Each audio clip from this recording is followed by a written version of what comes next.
Nearly 500,000 British tourists go to Bulgaria each year, some to the Black Sea in the summer and to the ski resorts like Bansko in the winter.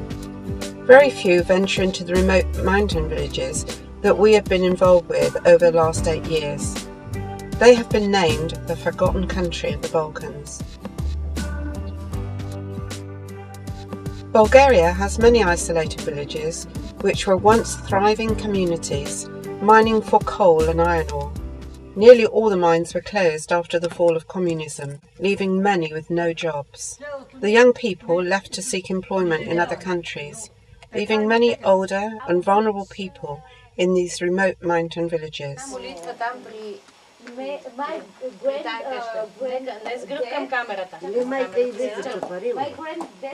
These people are unable to access any services. In these villages there are no doctors, hospitals, shops or community centres.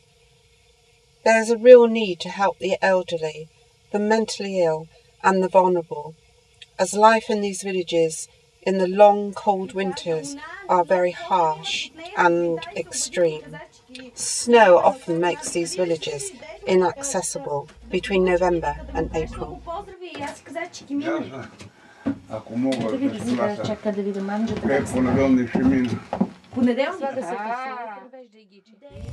A young woman named Michelle Chobanova, a Bulgarian young woman, used to visit these villages as a child.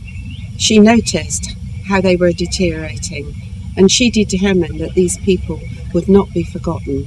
And so the charity Light for Bulgaria came into being, and she is now the director of that charity. We're in the village of Ostava. We've met few families before in September, and we're coming to visit them again. We're just going to the house of a elderly guy called Spas. The charity has a small team working from the town of Sandanski.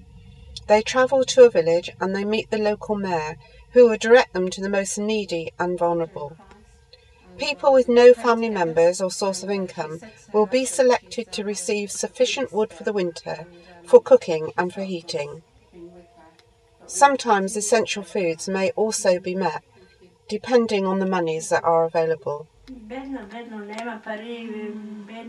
So we're just going to visit these people here. Apparently they've been waiting for an hour for us, so they knew we were coming. So we're just entering into their home. We're going to share the gospel with them.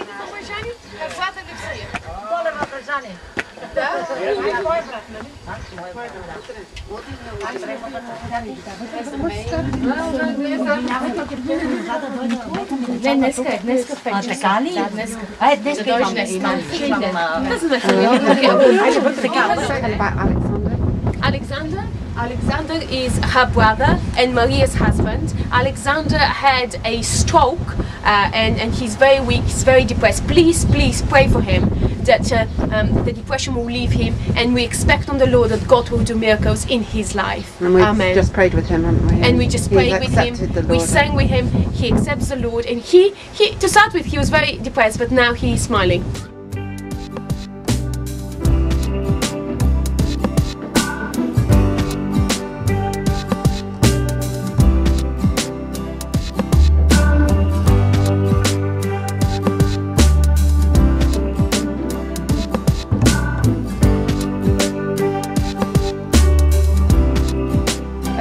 I asked the lady about the fruit on this tree, and she got a stick to get some down, and she said they make a drink with it.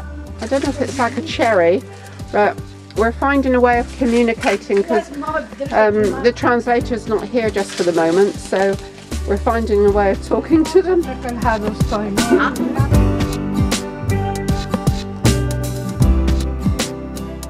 Fundraising in England is essential to help run the charity.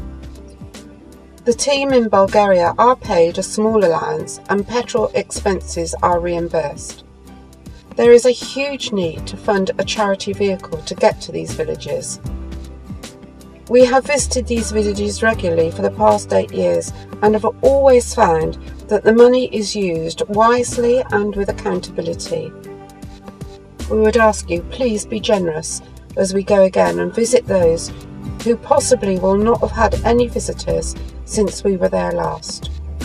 Thank you for your generosity.